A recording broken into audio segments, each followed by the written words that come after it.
alors en compagnie des Ciné7. Madame, messieurs, amoureux du 7e art, bienvenue à vous. Au sommaire de ce numéro de Ciné7, dans la rubrique News, nous irons à Cannes pour voir l'ovation de Fast and Furious. Nous allons faire un voyage aux États-Unis où James Cameron prépare un avatar avec un faible budget et une technologie avancée. La rubrique Gros Plan va s'attarder sur la notion des films live action. Nous allons prendre les prochaines sorties en salle dans la rubrique Nouveautés avant de nous attraper le portrait de l'ancien acteur américain Paul Walker. Ciné7 Magazine, 100% cinéma d'ici et d'ailleurs. Fast and Furious en projection et dans l'émotion au Festival de Cannes.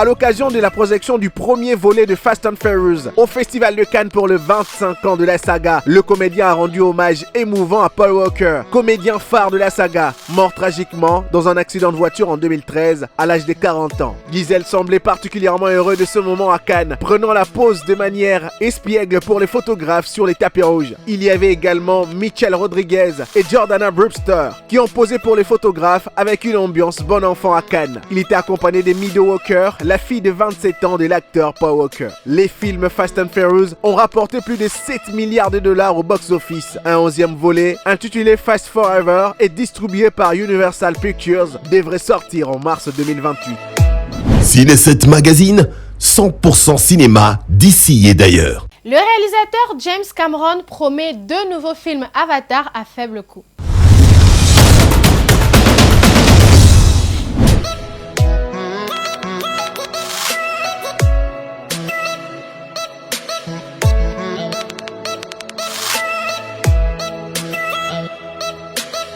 Le réalisateur dit maintenant qu'il étudie une nouvelle technologie qui pourrait réduire considérablement le temps de production et les coûts des prochains volets de la franchise. Les films Avatar ont apporté beaucoup d'argent, mais leur production a également coûté une somme exorbitante. Dans une interview récente, James Cameron explique qu'il souhaite maintenant trouver une voie plus durable sur le plan financier. Mais ce n'est pas qu'une question d'argent, la production doit également se faire plus rapidement et selon les réalisateurs, il s'agit de trouver une façon plus intelligente de travailler. Cameron pense avoir une idée de la façon d'y parvenir, mais affirme qu'il faudra au moins 1 an pour tout comprendre. Si tout se passe comme prévu, les 4e et 5e films Avatar sortiront respectivement en 2029 et 2031. Avez-vous hâte de voir plus d'Avatar? Question mark.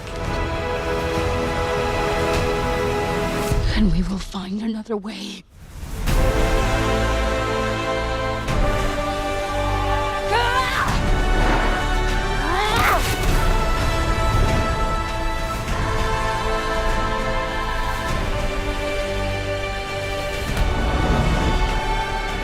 Ciné7 Magazine, 100% cinéma d'ici et d'ailleurs. La série Netflix Berlin et la Dame à l'Hermine n'auront plus de suite. L'acteur Pedro Alonso se retire du cinéma.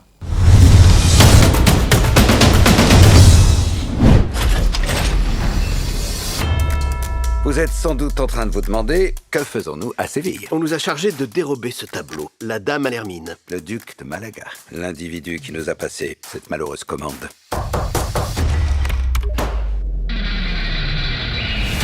La nouvelle a été confirmée quelques jours avant la sortie des épisodes. Et cette fois, ce n'est pas une stratégie marketing destinée à créer l'événement. C'est Pedro Alonso lui-même qui a choisi de tourner la page. Les fans espéraient déjà un nouveau cast, de nouveaux costumes impeccables et quelques tirades flamboyantes signées Andrés Fonolosa. Mais Berlin et la Dame à l'Hermine, mise en ligne sur Netflix le 15 mai, est bel et bien la dernière saison du spin-off. Dans une interview accordée au quotidien espagnol El País, l'acteur explique avoir vécu un tournage particulièrement éprouvant, extrêmement exigeant physiquement et psychologiquement. En plus, il s'est déroulé en parallèle de la maladie puis du décès de Clara Heyman, son agente de toujours. L'arrêt de Berlin ne signifie pas pour autant la fin de la franchise. Netflix a déjà laissé entendre que l'univers de la Casa de Papel continuera de s'étendre avec des nouveaux projets. Berlin et la Dame à l'Hermine a donc des allures de dernier tour de piste pour un braqueur. Cœur d'artichaut, une sortie en beauté pour un personnage qui, comme toujours, préfère partir avec style.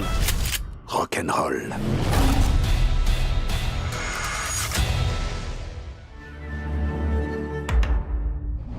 Ciné7 Magazine, 100% cinéma d'ici et d'ailleurs. Star Wars The Mandalorian and Grogu est déjà en salle depuis le 20 mai.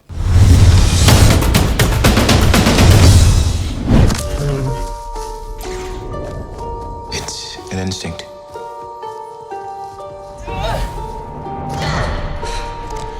A feeling.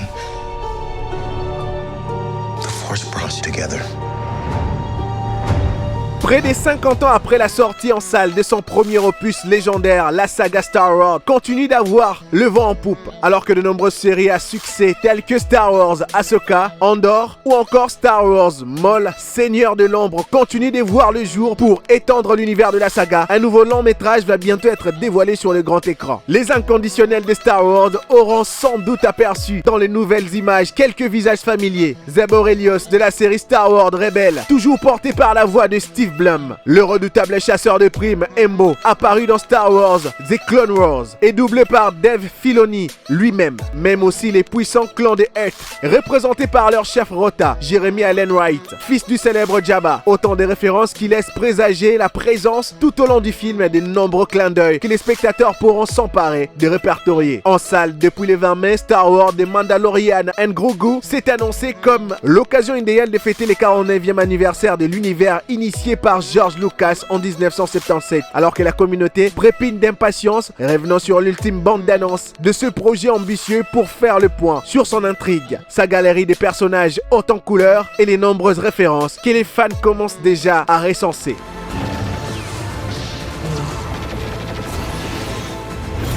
L'empereur veut ta mort. Les chaînes peuvent être brisées. Attention! Et les empires peuvent s'effondrer. Ciné7 Magazine, 100% cinéma d'ici et d'ailleurs. Une notion sur le live action. On y va pour notre rubrique Gros Plan. Paul WR, c'est vous, pas vrai? Allez, on y va?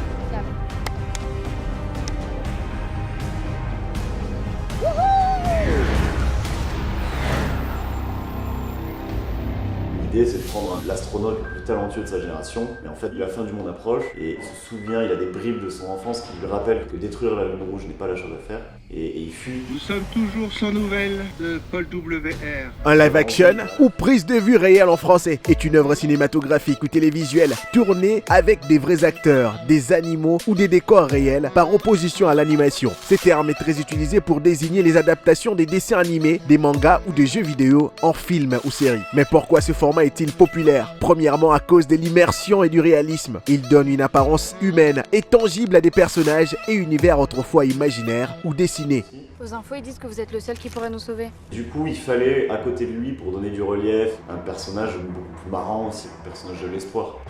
Deuxièmement, à cause de la nostalgie. Ici, il propose une nouvelle version d'une œuvre culte pour attirer les fans originaux et un nouveau public. Et troisièmement, à cause de sa rentabilité. Bien évidemment pour capitaliser sur des licences fortes qui possèdent déjà une grande popularité et une communauté fidèle. Mais les tournages en live action comportent des risques réels pour les équipes et les studios. Contrairement à l'animation où tout est virtuel, la présence d'humains et des décors physiques génèrent des dangers concrets. Les risques physiques pour les équipes, accidents des cascades, chutes, explosions et combats provoquent régulièrement des blessures et des fractures. Des erreurs matérielles ou des structures peuvent blesser les acteurs et techniciens. Il y a encore les risques financiers. Pour les studios, les budgets colossaux, les salaires, les décors et assurances coûtent beaucoup cher que l'animation. Les imprévus météo par exemple. Une tempête peut stopper un tournage et détruire les décors en quelques minutes, ou on peut citer les blessures d'une star. Si l'acteur principal se blesse, tout le projet est arrêté à grands frais. Les risques artistiques et d'image, c'est encore de recréer un univers d'animation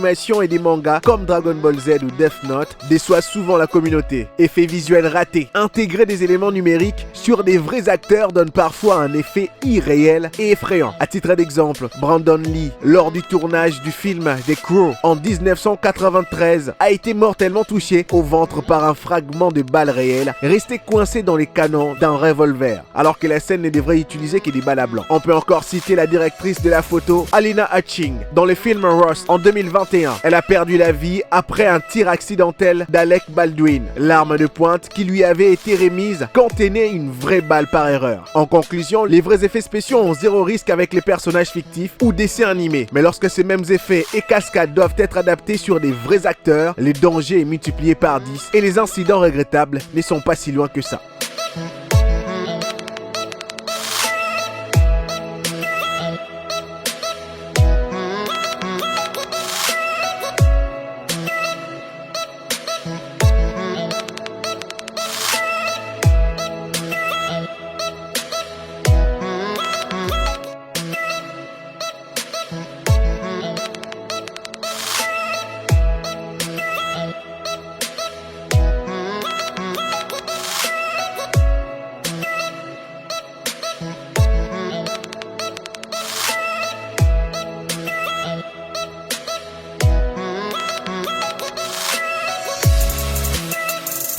Ciné7 Magazine, 100% cinéma d'ici et d'ailleurs. Découvrons les prochains films et séries dans notre rubrique Nouveautés.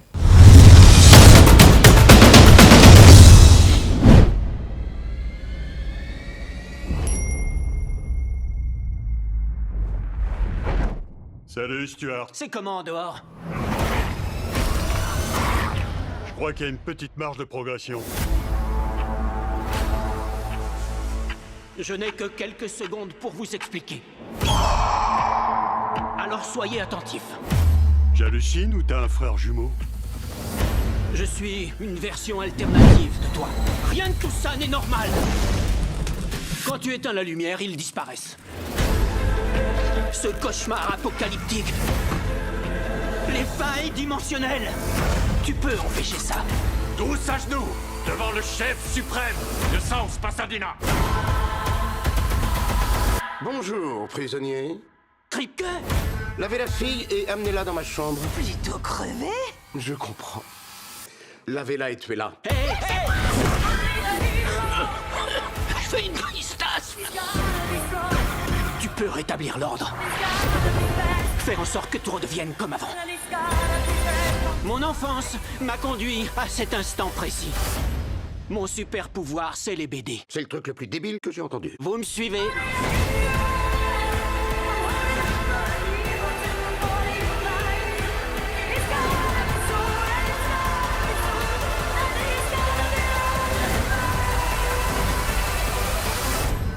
On est en mission. Ils vont mourir. Aucun doute.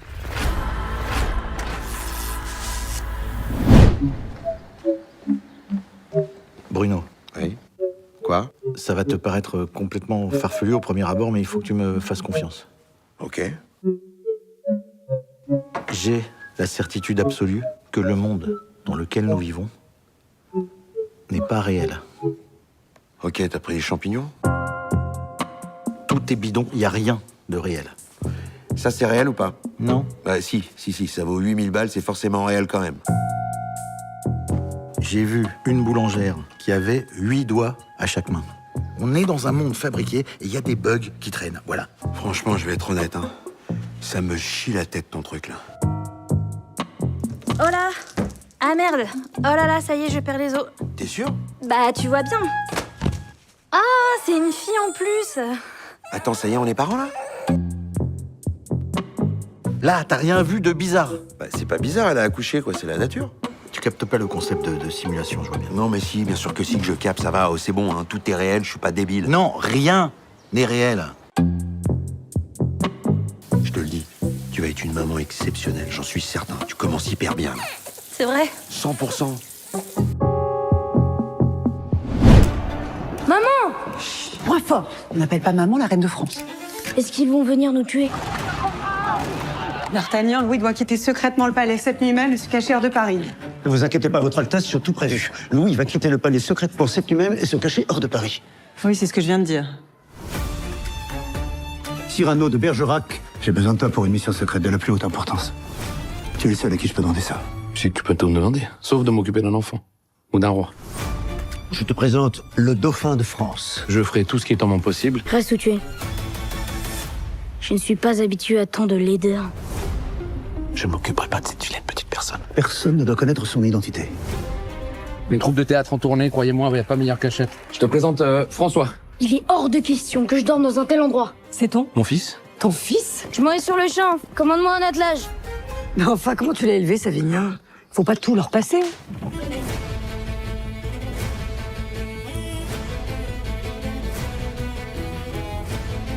Marraine, vous m'avez demandé? Où est mon fils? Au lieu sûr. J'ai failli ma mission, Madeleine, tu ne comprends pas? Qu'est-ce qui se passe? François, c'est Louis. Mais oui, François, c'est lui, je sais bien. Pas lui, c'est Louis. Il leur ressemble. Oui, c'est François, j'ai compris. C'est pas François, c'est Louis, le petit roi. Savinien, ton fils, c'est le dauphin de France? C'est pas mon fils, mais c'est le dauphin de France. Le vrai courage, c'est de mourir les armes à la main.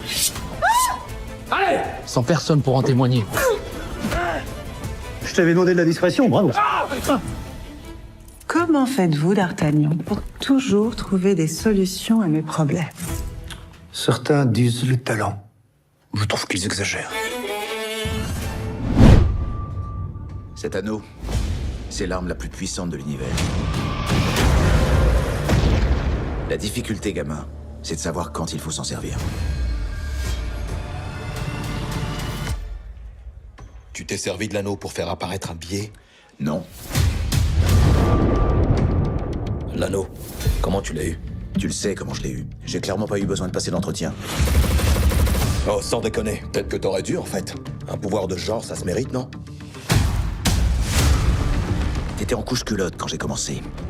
Si t'espères avoir cet anneau un jour, va falloir me tuer pour ça. Je crois qu'il m'aime bien. Tout le monde nous mène en bateau. On partira pas d'ici avant d'avoir découvert ce qu'il cache. Le danger fait partie du boulot. Il faut avoir peur de rien. Comment avez-vous été choisi? On ne doit répondre qu'à une question. Est-ce que tu as peur?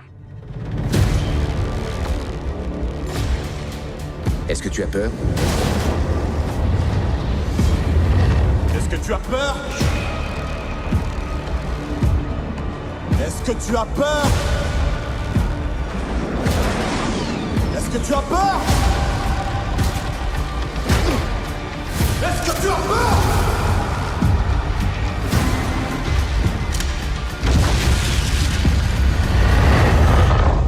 J'ai jamais eu peur de rien. Je ferai ce boulot mieux que lui ne l'a jamais fait. Alors, au travail, Jon Stewart. Ciné7 Magazine, 100% cinéma d'ici et d'ailleurs. On reste nostalgique face à toutes ces scènes. Découvrons le portrait de Paul Walker.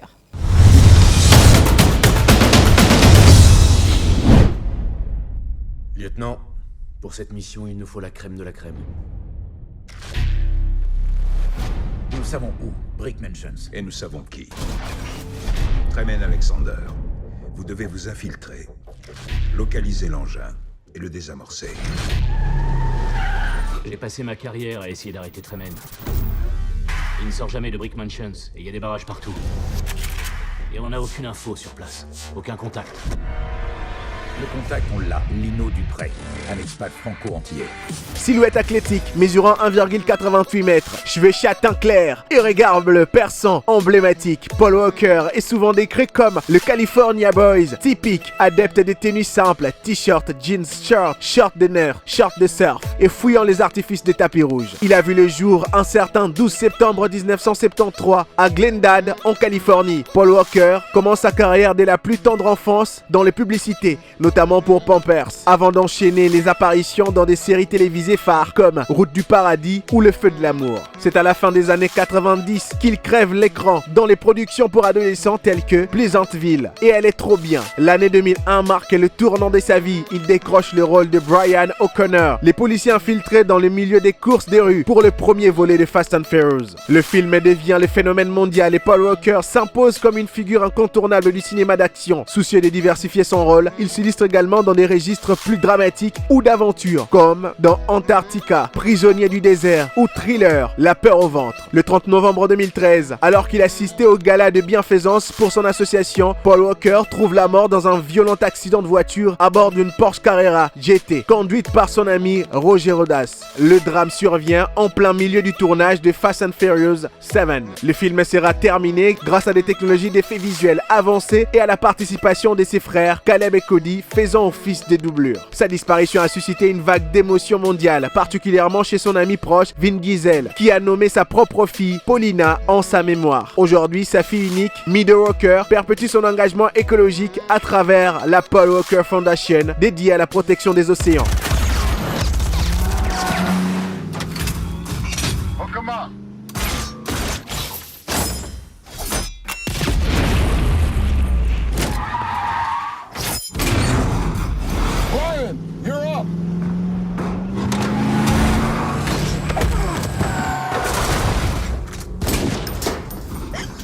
I'm gonna get you out of here. You're gonna have to jump!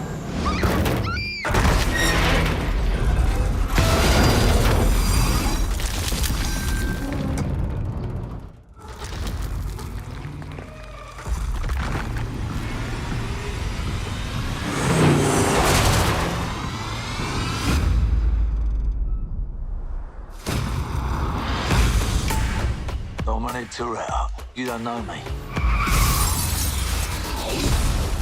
You're about to. Looks like the sins of London have followed us home. Remember Owen Shaw? This is his big bad brother. We're being hunted. Ciné7 Magazine, 100% cinéma d'ici et d'ailleurs. Amoureux du 7e art, c'est la fin et j'espère que ces numéros vous a plu autant que moi. On se retrouve prochainement. Bye bye.